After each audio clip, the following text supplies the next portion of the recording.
day. In Pennsylvania, the Bucks County School District has closed 5 schools.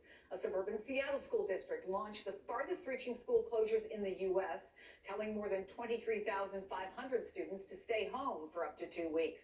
And school officials in Plymouth, Massachusetts closed all public schools today to disinfect school buildings and buses. Globally, nearly 300 million kids are missing class, leaving education officials in a mad scramble to adjust and to make plans for what will happen if the outbreak continues to spread. Joining me now is Joel Aune, Executive Director of the Washington Association of School Administrators.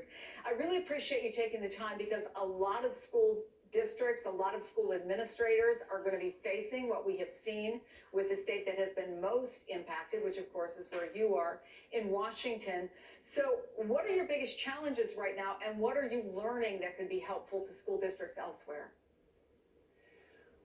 Well, as you know, Washington State, especially Western Washington, Puget Sound region, is kind of the epicenter of this thing at this point. And so our school superintendents and school leaders are really kind of on the front end of this thing in terms of the processes and the thinking and the planning that's occurring in school districts here in the region.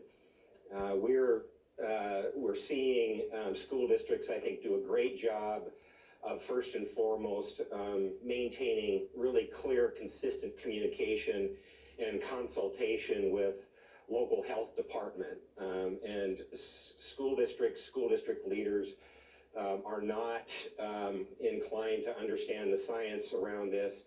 So we really encourage them to continue tapping into the local public health department to get their guidance and get access to resources as they process and ultimately make decisions that in some cases result in the closure of school for an extended period of time. Yeah, and the vast majority of schools, of course, have not had to face those tough decisions yet. They have a little more time to plan. And of course, parents want to keep their kids safe, but look, as you well know, many of them still have to go to work. They're concerned about disruption in their educations. Tell us a little bit about the communication with parents and how schools can handle this. Well, one of the major factors that comes into play when a school superintendent is making a decision on whether to close school or not, whether it's for a short period of time or an extended period of time, great care and consideration is given to the disruption that this creates for the family.